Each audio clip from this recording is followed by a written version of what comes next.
Now, one of the main reasons why we perform correlation is so we can perform linear regression.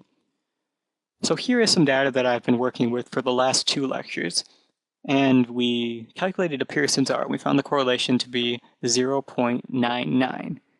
So that 0.99 means that there is a very strong relationship.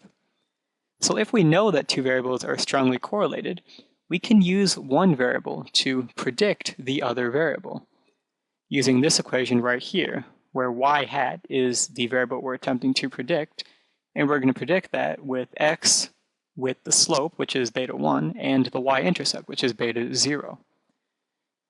So we're going to put in an x and find y. In order to do that, we need to find out what beta 1 and beta 0 are first, using these 2 equations right here. So the stronger your correlation, that is, a closer R is to -1 or 1, the more accurate your prediction will be.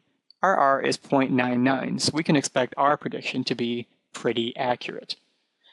So let's get started with that. First, we need to find B1. Remember that our R is 0.99, so we can just put that in there. Now we need to find S of y and S of x. So here's our data set with the x and the y. And I'm sure you remember how to find standard deviation, right? We're just going to use this equation to find the standard deviation of x, where we find the sum of all x squared, which is every individual value squared, and then added together. And we're going to find the sum of all x squared, which is every value added together and then squared. So we've got 15,629 and 136,161.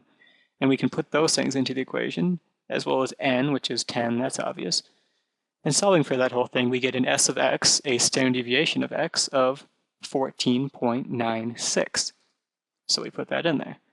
And now we're going to do y the same exact way, just now it's y instead of x. So we're going to find the sum of all y squared by taking each individual y, squaring them, and adding them together. And then we're going to find the sum of all y squared by adding together all the y's and then squaring them. And we're going to get those 2 huge values.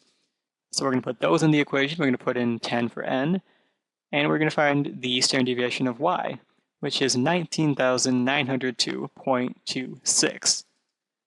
So now we can put that into the B1 equation and find a B1 of 1,317.06. Now we found B1 first because you need B1 in order to find B0. So we need to find the mean of y and the mean of x. Remember that the mean is just you add together all the values and then divide by however many values you have. So the mean for y is 42,100 and the mean for x is 36.9.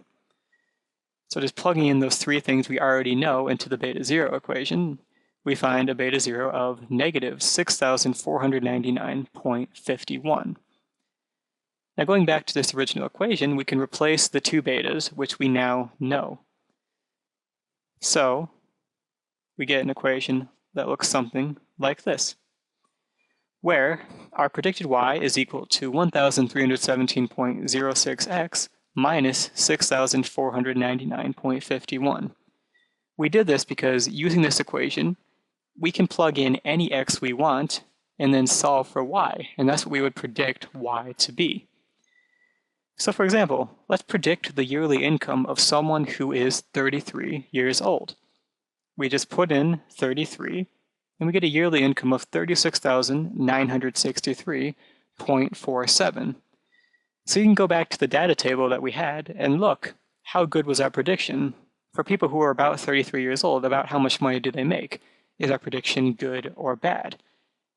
This one overestimates it a bit because I only rounded to 2 decimal points, so it's not exactly perfect, but this is still a very good prediction. So we can use our x values to predict values of y in linear regression.